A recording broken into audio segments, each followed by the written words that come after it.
Casa-Museu, Passos Canavarro, Santarém. Foi para abraçar o dono desta casa que Almeida Garrett se deslocou de Lisboa a Santarém numa expedição que originou o celebérrimo Viagens na Minha Terra.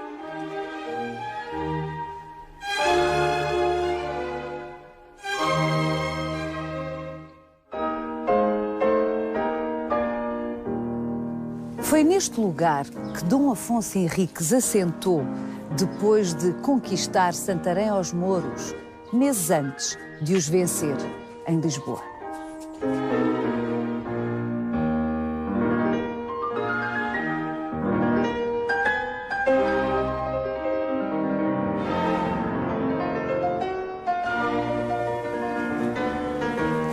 Foi para aqui que Passos Manuel, o progressista Passos Manuel, se retirou quando abandonou o governo da nação.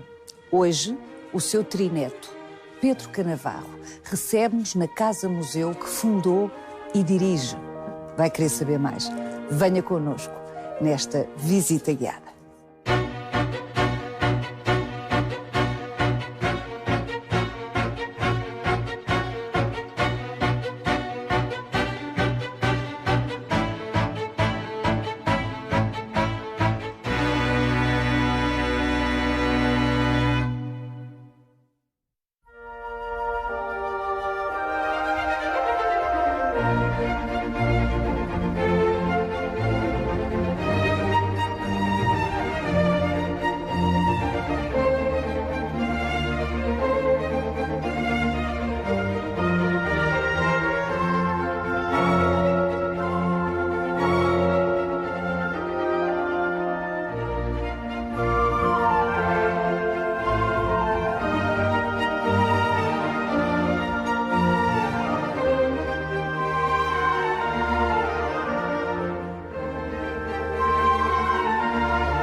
Pedro Canavarro, que lindo quarto, que é o seu quarto.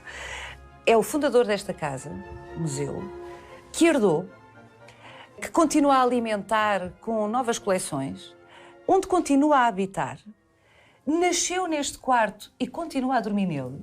Portanto, há aqui uma convergência de circunstâncias absolutamente excepcionais.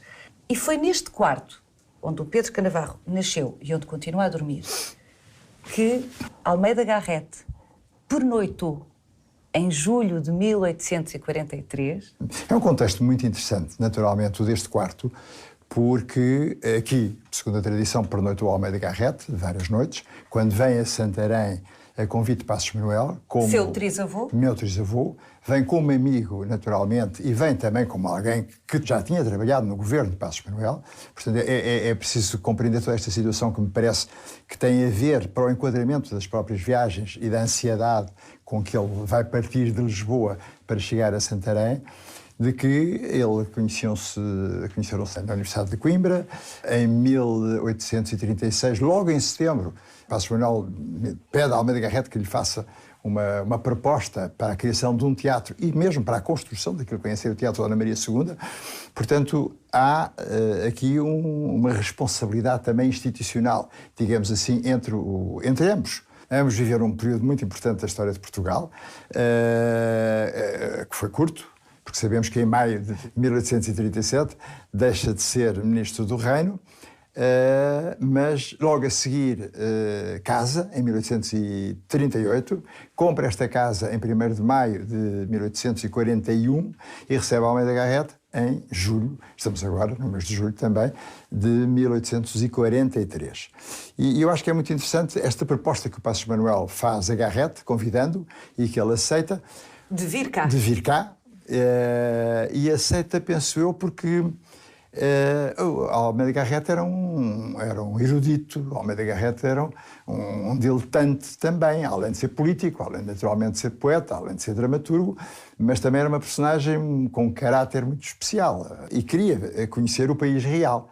Ao fim e ao cabo, todos nós, mesmo quando somos adolescentes, nós viajamos no nosso quarto. Não é? E todos nós pensamos à distância o que vamos ver, que é muito mais fácil e até por vezes muito mais simpático do que depois a realidade, que é o viajar propriamente dito e os incómodos que a viagem traz. E Almeida Garrett naturalmente sofre esses incómodos, enfim, mas muito interessado, subindo o Tejo até Vila Nova da Rainha e até a Zambuja, depois numa mula até Santarém, em julho, que estaria naturalmente quente. Toma um café no Cartacho e passa pelo Vale de Santarém, como sabemos, para depois subir a ladeira até Santarém, na esperança de encontrar um pouco a essência da pátria, o patriotismo, que na altura era quase uma religião. O que o Pedro Canavarro, no fundo, está a dizer-nos é que Viagens na Minha Terra é feito a partir do convite que o seu trisavô faz a Almeida Garrett de o visitar. Viagens na Minha Terra não é mais, e é tudo isso, que uma viagem entre Lisboa e Santarém. É uma viagem que se torna extremamente importante, até para esta casa, porque, de certa maneira, imortaliza esta casa quando ele a descreve nas Viagens da Minha Terra, e ele tinha a noção de que essas viagens iam ficar, talvez, na memória do povo português, se tivesse tão educado na memória da nação. Imortaliza, e tanto mais com as Viagens da Minha Terra, se inicia o período da literatura romântica, e é isso que ele vem aqui procurar. Vem procurar essa grandeza já não existente, e vem numa fase que realmente é de grande decadência, não é? Porque já se tinha dado a Guerra Civil, o miguelismo tinha sido afastado em 1834, o setembrismo estava praticamente a acabar entre 1840 e 45, e, portanto, Santarém é uma belíssima imagem para termos, chamemos-lhe assim, deste percurso de viagem que ele faz de Lisboa até aqui. Porque Santarém, como ele explana tão bem na chegada ao Campo Fora de Vila, em que vê mosteiros, os mosteiros dos dominicanos, os mosteiros dos franciscanos, que é de uma beleza romântica extraordinária ao final do dia, mas que, quando entra em algum deles, o que encontra são palheiros ou são cavalariças. É preciso esquecer que as ordens religiosas tinham terminado, entretanto. E, portanto, está tudo num certo abandono. Ele praticamente não registra o ver gente, o ver comércio. E vem à procura desta casa, colada à colegiada, que também é um desapontamento para ele, não é? E à procura daquilo que eram os Passos de Afonso Henriques, onde o Passos Manuel o iria receber, um homem com ideias democráticas, como ele diz, não é? Que vem do Minho, do berço da nação, e que se instala no antigo Alcaçar, chamemos-lhe assim, de Afonso Henriques. São dois idealistas entristecidos e nostálgicos que se encontram aqui nesse julho de 1843. Passos Manuel, o seu trisavô, e Almeida Garrett. Vamos ouvir a passagem de Viagens na Minha Terra, que menciona expressamente, mais do que a casa, este quarto. Acordei no outro dia ao repicar incessante e apressurado dos sinos da Alcáçova. Saltei da cama, fui à janela e dei com o mais belo, o mais grandioso e ao mesmo tempo o mais ameno quadro em que ainda pus os meus olhos. No fundo de um largo vale aprazível e sereno está o sossegado leito do Tejo. Com os olhos vagando por este quadro imenso e formosíssimo, a imaginação tomava-me asas e fugia pelo vago infinito das regiões ideais. Pedro Canavarro, quando Almeida Garrett salta da cama, a expressão é dele, saltei da cama e abre a janela, eu compreendo que ele tenha ficado esmagado com esta paisagem que se mantém incólume. Exato. É a mesma que ele viu, e daí percebe-se que ele tenha ficado tão entusiasmado com esta paisagem, porque no fundo, como romântico, tudo isto é uma motivação, enfim, à luz, aos sons, às cores, ao pôr do sol aqui, ao nascer. A ligação à natureza, a ligação, não é? À natureza que é imensa e que, portanto, é um esteio do romantismo, essa ternura ligação. com a ruralidade. A ternura com a ruralidade, mas depois, ao mesmo tempo, é a saudade que se sente olhando para a paisagem. É o querer estar dentro dela, mas não se está. É uma certa angústia de querer participar mais na renovação da própria natureza. E depois, é como ele diz também, em determinada altura, a esperança é pouca já, não é? Porque queremos muito, queremos realmente conquistar, integrar. E aqui é muito propício todos esses sentimentos. E a ancestralidade. E a ancestralidade. Deste lugar, leia-se Santarém, não é? É também fantástico, porque nós estamos entre panos de muralha, estas construções, portanto, muralha e castelo, que é conquistado por Afonso Henriques, em 1147, não é?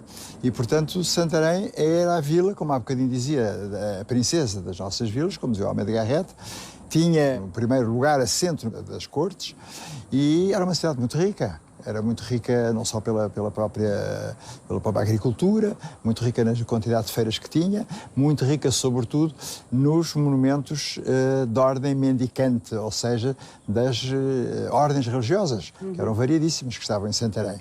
E Santarém é preciosa no gótico mendicante. A Bela Rosácea da Graça. Há muito quem diga, aliás, colegas do Pedro Canavarro, que é também um eminente professor em História da Arte, que a Igreja da Graça é o melhor gótico que existe em Portugal, a seguir ao Mosteiro da Batalha. Bom, ela é muito influenciada pelo Mosteiro da Batalha, mas é sobretudo extraordinário como é que foram capazes de, num desnível de terreno, construir, e sobretudo vê-se na altura do transepto, toda a arquitetura que foi necessária para esplanar aquela construção graciana. Mas há São Francisco, que também pelos seus capitéis vegetalistas no Baixo Coro são dos melhores a nível da nossa escultura, porque Santarém, independentemente do gótico, que é muito válido, o gótico mendicante, como é evidente, e é o nosso gótico português, mas tem aspectos muito interessantes a nível do manuelino, a nível decorativo, também da Renascença, uma Renascença influenciada por Tomar, mas também com muita expressão, e sobretudo depois o maneirismo e o barroco.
Pedro, este jardim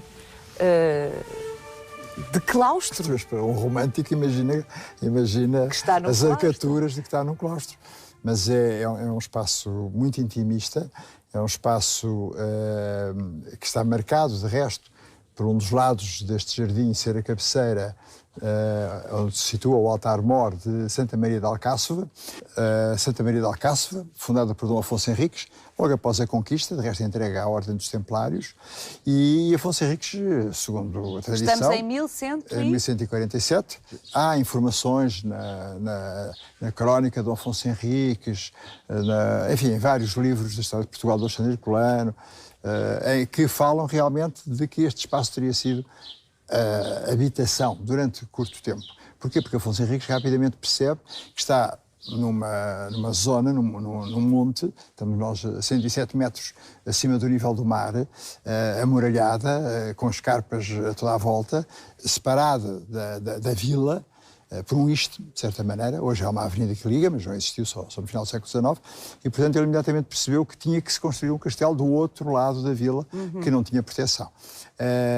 Portanto, há toda uma tradição, e essa mesma tradição, quando esse castelo já é uma realidade com Dom Sancho I, todos os reis que durante a primeira dinastia e a segunda, até Dom João II, vêm a Santarém e vêm visitar, instalam-se ali e vêm, isso é que é interessante, em procissão até aqui à Igreja de Santa Maria de Alcáçova, celebrar um Tedéu da ação de graças pelo seu reinado. Ou seja, vem ao espírito do lugar, como hoje se diz, não é? Vem, portanto, procurar a parte mais antiga, aquela que foi conquistada aos infiéis, ao fim e ao cabo. E por isso foi sempre considerado este espaço como local do Espaço Afonso Henriques. Assim diz Almeida Garrett quando aqui chega e diz aqui uma portinhola estreita, é por aqui com certeza, e chegamos ao Espaço de Afonso Henriques, embora não haja qualquer referência aos espaços visualizada. Sim, não há nada que o Pedro Canavarro nos possa apontar como contemporâneo. Nada visível. É século XIX, que é construções do Paços Manuel, é evidente. Acha que o seu trisavô, Manuel da Silva Passos, celebrizado e ficou para a história como Passos Manuel, acha que ele se interessou por esta casa, por esta propriedade no século XIX, ainda na primeira metade do século XIX, porque estava associada a essa história, à reconquista desta povoação, no fundo à fundação de Portugal? Eu penso que isso deve ter tido algum sentido nessa compra, porque estes espaços foram sempre espaços do domínio da coroa até Dom Manuel. E Dom Manuel I é o primeiro que os vende a particulares. Mas os particulares do século XV, do século XVI, eram todos senhores que ou estavam em São João da Mina, na costa africana, ou estavam em Alcácer de Cegueira, ou estavam em Ceuta, com lugares próprios. Portanto, também não se preocuparam em tomar conta, chamemos assim a sério. Isto ficou muito abandonado. Até chegar às invasões francesas, em que, portanto, a partir de 1810, como a Sena, realmente queimaram todas as edificações que havia na Alcáçova Velha, porque depois passa a chamar-se Alcáçova Nova, onde está o castelo, onde hoje é o Colégio dos Jesuítas e a sede de Santarém. Portanto, eu acho que Passos Manuel, quando vem comprar estas ruínas e assentar aqui a sua família, é capaz de ser um bocadinho com esse sentimento de ir às raízes da nação, de ir a essa recordação histórica de uma conquista fundamental, porque esta é a última colina antes de chegarmos a Lisboa, no mesmo ano em que se conquista Sintra, em outubro, e Lisboa, em outubro. Portanto, é o controle da margem direita do Tejo e daqui olharmos o Alentejo. Mas penso que estes aspectos devem ter sido decisivos nesta instalação de um político que se sente desiludido e que vai, que também como Garrett, à procura da essência, à procura dos valores originais. E, portanto, acho que aqui pode receber os seus compatriotas e discutir política. Como vamos até à galeria chamada de Passos Manuel, justamente, que o Pedro Canavarro, fundador da Casa Museu Passos Canavarro, criou como memórias do seu trisavô. Exatamente. E que são memórias da história de Portugal.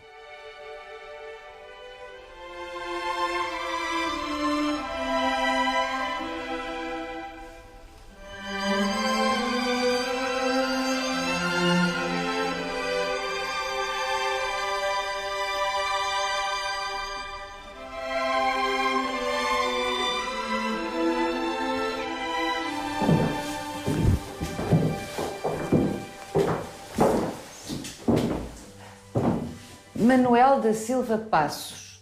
Porquê é que de Manuel da Silva Passos passa a Passos Manuel? Bom, eram dois irmãos, José da Silva Passos e Manuel, que se deram sempre muito bem. De resto, um foi por 2 vezes eleito presidente da Câmara Municipal do Porto. Não o seu trisavô? Não o meu trisavô, o irmão que era mais velho, mas ambos foram deputados, ambos eram advogados, portanto, ambos participavam nas cortes.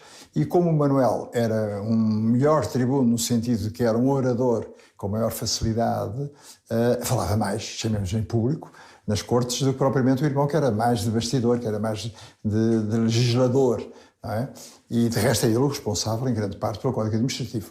O José, muito mais do que o Manel. Mas como o Manel falava a mais, chamamos assim, ou mais vezes, durante um período mais longo, perguntava-se nas cortes quem fala. É os Passos, mas qual? Manel. E, bom, aí ficou Passos Manuel. Qual é o traço que retém como mais forte, mais impressivo do seu trisavô? Eu acho que era, sobretudo, entre as muitas coisas que realizou em muito pouco tempo e concretizou, de resto, toda a legislação criada por Passos Manuel e pelo irmão, no fundo é a legislação que vai orientar todo o século XIX em Portugal. É fantástico essa intervenção, mas eu penso que é a preocupação pela educação. Enfim, é uma grande proposta que ele faz para o país, dentro de todo este desejo de renovação, de reformar o país, que é haver alterações a nível do ensino primário, do ensino secundário e até do ensino universitário. E, sobretudo, no ensino secundário, criando, como sabemos, liceus em todas as capitais de distrito. Independentemente de também ter reformado faculdades de medicina, de direito, a criação da Academia de Belas Artes. Portanto, quer dizer, é um homem que em muito pouco tempo cria uma renovação grande nas instituições do país. Sim, porque ele esteve no governo... Muito pouco tempo. Ele toma posse em setembro e termina em 11 de maio de 1837. Portanto, está 11 meses. Verdadeiramente um meses. Um minhoto muito proativo. Exatamente.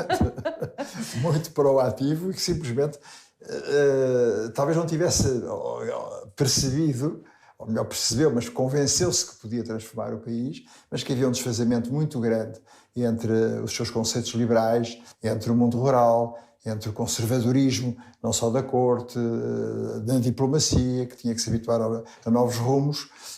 Portanto, quer dizer, há várias forças conservadoras que são forças exatamente de bloqueio ao progressismo e às reformas que ele procura trazer a Portugal. De resto, a preocupação pela educação é tão grande que ele tem aqui 2 filhas, não é? Nesta casa, ele teve um rapaz que morreu muito novo e escrevia sempre em francês para as filhas, para que eles aprendessem uma segunda língua. Tinha aqui uma mestra de inglês e uma mestra de francês, a Miss McEnroth e a Mademoiselle Claire, e deu à filha um pequeno livro, um manual político do cidadão. Portanto, a uma jovem adolescente, a preocupação já de intervenção de cidadania é tão grande que é através dessa educação, e que ele mesmo diz, um dia que eu desapareça, não peçam nada ao Estado, o Estado nada me deve. Eu não fiz mais do que ser um cidadão. E vocês foram educadas também para não estar dependentes do Estado.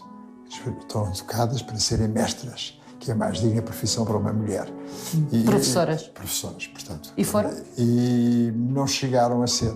Uma foi leitora excessiva, que eu penso que desleu, e separou-se, é notável, do marido no princípio do século XX. E a outra, as mulheres que leem são perigosas. Só podem ser perigosas. E a outra, que foi a minha bisavó, e que teve naturalmente os descendentes meus antepassados, que recebeu um dia uma carta da mãe dizendo: cuidado com o excesso de leitura. Olha a irmã Beatriz, o que aconteceu.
Pedro, estamos aqui entre as tuas coleções, muitas coleções, grande parte delas adquiridas, outras produto de doações. É um mundo. Pintura, escultura, máscaras, mobiliário, tecidos, objetos, enfim.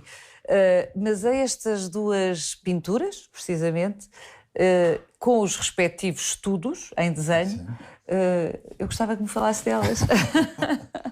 Elas entusiasmam, de facto. E isso tem uma história já antiga, porque foi das primeiras compras que eu fiz com algum significado em Tóquio. Tinha acabado de chegar ao Japão, tiveram expostas numa galeria no Japão, que me deu um orgulho enorme ser muito jovem, tinha 28 anos. Anos 60? Nos anos 60, portanto isto era exatamente em 68. E é do pintor Hirosuke Watanuki, japonês, claro, e que pinta estas senhoras, estavam ali os estudos e depois o trabalho final. E eu, na altura, comecei atento a perguntar, mas as senhoras eu acho muito interessante e gosto muito, mas elas já são japonesas. E ele diz, pois não, é de uma amiga minha de Barcelona, catalã, que eu gosto especialmente de Barcelona. E vou-te dizer uma coisa que não disse a ninguém e também sou o primeiro a fazê-lo, que é interromper um ato sexual para pintar o antes e o depois. Mas nunca te direi qual é o antes nem o depois, até hoje. Portanto, este conjunto é o antes e o depois. E cada um que imagina a colocação que deve dar. E antes de estar aqui exposto, coloquei de diversas maneiras. Mas depois, quando museologicamente organizei este espaço, coloquei-os assim. Não sei se coloquei bem ou não, mas é uma proposta. Em todo o caso, enfim, fica ao critério de cada um decidir o que é antes e o que é depois. Pedro Canavarro, esta história remete-nos desde logo para o Japão. A sua estada no Japão foi importante para si? Foi muito importante para mim. Eu penso que foi das coisas mais importantes que me aconteceram na vida, porque era muito novo, portanto tinha acabado de fazer 28 anos. Lecionei nas 4 principais universidades japonesas, a língua portuguesa, portanto, criei o leitorado de Portugal em Tóquio e permitiu-me, durante a estadia no Japão, apaixonar-me pelo Japão, que por vezes não é fácil, mas a paixão vem sobretudo através do detalhe. Quando descobrimos com o tempo algum detalhe, esse detalhe torna-se fundamental e inesquecível. Precisamos depois sairmos do Japão com muita tristeza e voltarmos para percebermos que não pertencemos àquela cultura. Podemos ser bons embaixadores da cultura japonesa, neste caso em particular, fora, mesmo aqui no caso, em Portugal, até porque criei a Associação de Amizade Portugal-Japão, mas é preciso voltar para perceber que não pertencemos, porque a tentação é ficar, a tentação é um bocadinho a Venceslau de Moraes, mas também é preciso não esquecer que Venceslau de Moraes, embora casando com 2 japonesas, cada uma da sua vez, exato, é óbvio, ainda era, de certa maneira, apedrejado e pouco considerado nas vésperas da sua morte. Portanto, é difícil essa penetração no Japão. E, portanto, a possibilidade de comprar objetos, na altura não havia os perigos que há hoje, os objetos ainda eram relativamente baratos, e eu, sobretudo, pensava adquirir coisas para que um dia esta casa, à qual sempre me liguei excepcionalmente desde muito novo, não só como fonte de inspiração, pela natureza também, como há pouco falávamos, pela importância de Santarém como cidade, que achei que também sempre, historicamente, é um enquadramento que nos permite ter berço e poder, com berço, voarmos. Então, sobretudo hoje, no mundo global em que estamos. Quer dizer, eu não tenho Soubermos medo, quem somos. Soubermos quem somos. Se conhecermos o nosso chão. Exatamente, é preciso ter chão. E foi isso que eu sempre procurei, foi cada vez enriquecer mais esse chão.